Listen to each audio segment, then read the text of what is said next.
ایک ٹویوٹا کرولا کے دروازے پر ڈنٹ تھا۔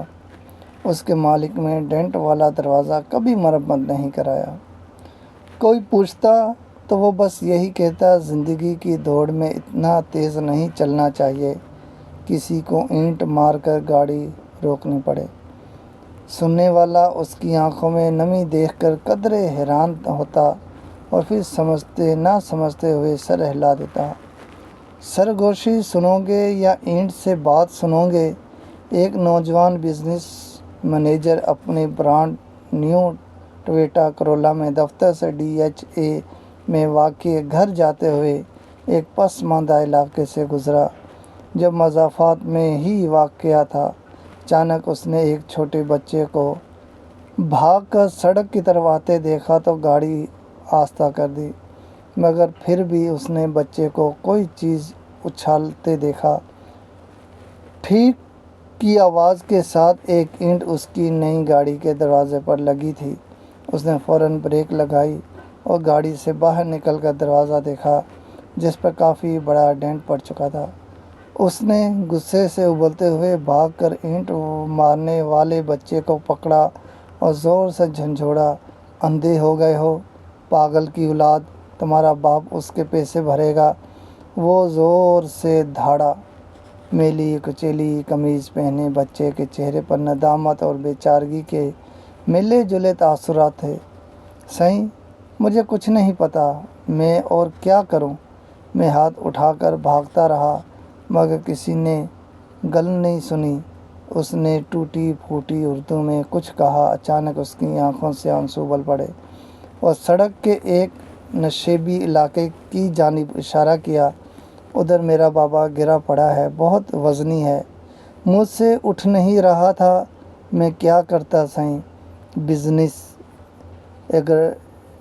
ایگزیکٹو کے چہرے پر ایک حیرانی آئی اور وہ بچے کے ساتھ ساتھ نشیبی علاقے کی طرف بڑھا تو دیکھا کہ ایک معذور شخص اندھے منہ مٹی میں پڑا ہوا تھا اور ساتھ ہی ایک وہیل چیئر گری پڑی تھی۔ ایسا دکھائی دے رہا تھا کہ شاید وزنی کے باعث بچے سے وہیل چیئر سنبھالی نہیں گئی اور نیچے آگ گری اور ساتھ ہی پکے ہوئے چاول بھی گرے ہوئے تھے جو شاید باپ بیٹا کہیں سے مانگ کے لائے تھے۔ سائیں، مہربانی کرو میرے ابے کو اٹھوا کر کرسی پر بٹھا دو۔ اب میلی شرٹ والا بچہ باقاعدہ ہچکیاں لے رہا تھا۔ نوجوان ایگزیکٹو کے گلے میں جیسے پھندا سا لگ گیا۔ اسے معاملہ سمجھ آ گیا اور اپنے غصے پر بہت ندامت محسوس ہو رہی تھی۔ اس نے اپنے سوٹ کی پرواہ کیے بغیر آگے بڑھ کر پوری طاقت لگا کر کراہتے ہوئے معذور شخص کو اٹھایا اور کس طرح وہیل چیئر پر بٹھا دیا۔ بچے کی باپ کی حالت غیر تھی اور چہرہ خراشوں سے بھرا پڑا تھا۔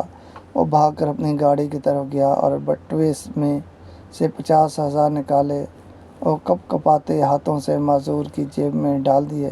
پھر ٹیشو پیپر سے اس کی خراشوں کو صاف کیا اور وہیل چیئر کو دھکیل کر اوپر لے آیا۔ بچہ ممنونیت کے آنسوؤں سے اسے دیکھتا رہا، پھر باپ کو لے کر اپنی جھگی کی طرف چل پڑا۔ اس کا باپ مسلسل آسمان کی طرف ہاتھ اٹھائے ہوئے نوجوان کو دعا دے رہا تھا۔ نوجوان نے بعد میں ایک خیراتی ادارے کے تعاون سے جھگی میں رہنے والوں کے لیے ایک جھگی اسکول کھول دیا اور آنے والے سالوں میں وہ بچہ بہت سے دوسرے بچوں کے ساتھ پڑھ لکھ کر زندگی کی دوڑ میں شامل ہو گیا۔ وہ ٹویوٹا کرولا اس کے پاس مزید 5 سال رہی، تاہم اس نے ڈنٹ والا دروازہ مرمت نہیں کروایا۔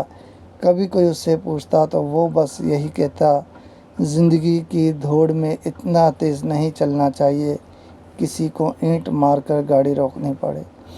اوپر والا ہمیں مواقع دیتا رہتا ہے، جب ہم اس کی بات سننے سے انکار کر دیتے ہیں تو وہ کبھی کبھار ہماری طرف اینٹ بھی اچھال دیتا ہے، پھر وہ بات ہمیں سننا پڑتی ہے۔